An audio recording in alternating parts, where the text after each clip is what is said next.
Hello everybody, Ryan here from Baird and Warner, and I'm back here at 27 Houses with the wonderful Michelle. And today we're going to kind of pull on her knowledge of interior design and making your house look great for sale, because she does a lot of work with people like me, real estate brokers, who are helping their clients sell their home. So hello Michelle. Hello. Tell everyone a little bit about the design work that you do with real estate brokers and kind of what the process is if someone wants to bring a designer in for staging their home. Sure, absolutely. So I'll start with the main benefit of having a stager that's also a designer is we are talking long term and the whole home.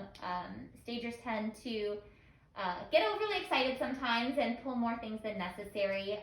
Being that I'm a designer and a stager, I can be a little more sensitive to the love that's gone into making that house a home. And unfortunately, when it comes time for staging, we're going to have to undo a little bit of that love and kind of neutralize the space. So I'm a little more sensitive to that than many, but the benefits of staging have been proven time and time again with statistics. A staged home is always going to show better, photograph better, sell quicker for more money. You're really going to make your home the absolute best it can in comparison to what's on the market.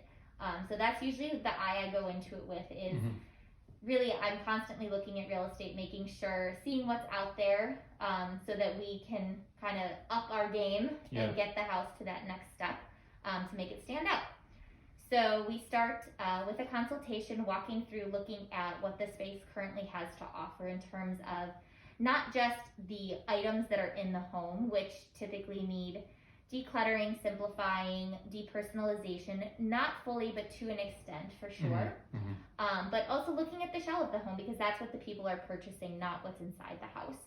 So we need to focus on light fixtures, finishes, wall colors, if there's wallpaper, if there's any upgrades in terms of appliances, little things like that, really fine tune the home. So if we need one room painted or a large area painted, I come in, we talk color, neutralization.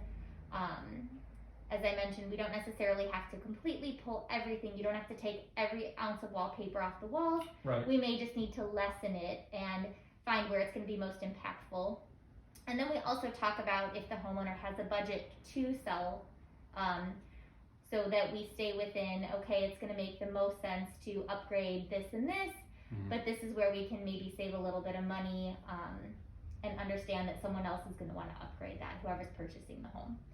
So we definitely go through and provide that list. We discuss what the homeowner's comfortable with doing and getting it to where it needs to be for the price point that they want to be at. Is really the most important thing. And if the homeowner is maybe lacking a little bit of something and they don't want to fully invest in purchasing something new, we do offer rentals of accessories, artwork, those fine-tuning pieces that can really help something pop. And then also if there's a space that needs furniture or isn't necessarily used as its intended purpose, we can bring in furniture rentals as well and show the space in what that room is meant to be. I think that's a very good point, because a lot of houses are too big for the families that live in them, and there's often like the basement which is finished is kind of sparse, or a certain part of the house they were kind of always going to grow into but never quite did. So having that kind of stage so that other people can start to imagine what they're going to do with it is really important. Right, it helps in the visualization process, and being that I have a creative career, I do realize that a lot of people don't have that vision or that capability of seeing what the potential is there. So you really do have to kind of create that environment for someone to envision that, oh, you could do a sectional here. If you just have two chairs in a room, they're like, oh, that's all that's going to fit. But if you really know how to use the room properly and spatially, then they're going to get a much better, well-rounded look at what the home has potential to be. Yeah, that's a very good point. And then at the other end of the scale, I mean, whenever I'm asked about it, I I give an answer that I'm not really ever satisfied with it, because it's like, don't have too little in there, because people then can't imagine it being a home, and then don't have too much in there because they can't imagine it as their home. Absolutely. And that, it's never to be kind of mean to the owner, because I walk into a home and I see people's stuff and you see a story there, someone's life. Right. But just finding that balance right in the middle is where you can really help. It's definitely a fine line, and so it is a tricky balance, and that's why a trained eye is so important, to know what pieces can stay, what pieces can go. When I'm even looking at family photography, some people panic and they take everything down, but that's not necessary to do in many times.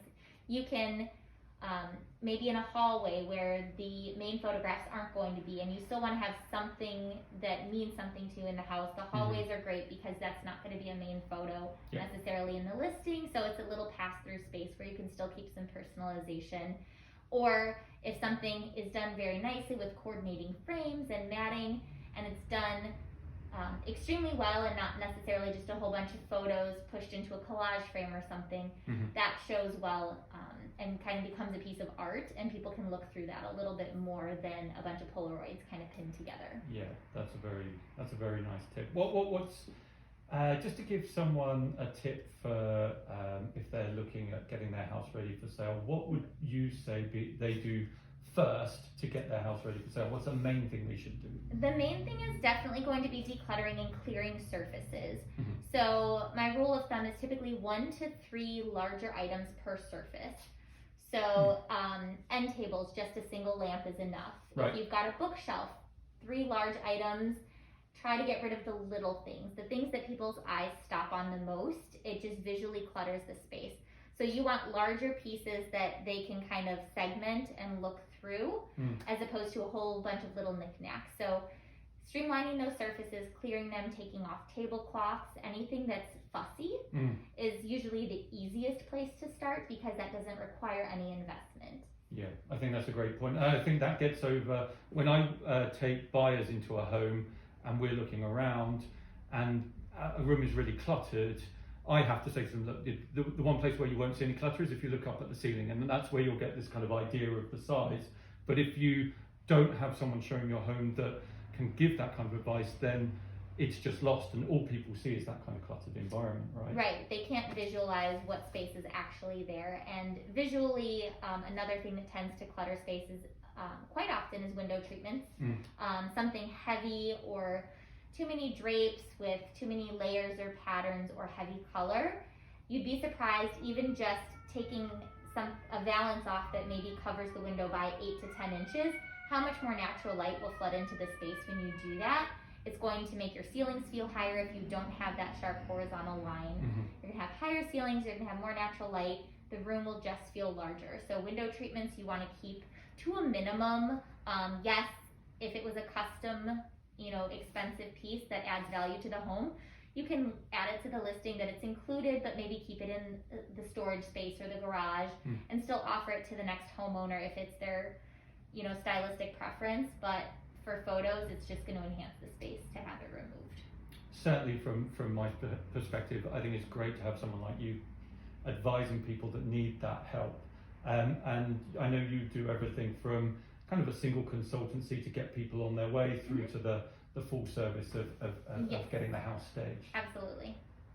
Wonderful. All right. Well, thank you very much, everybody. Thank you, Michelle, for your advice. And if you have any comments, please leave them in this post.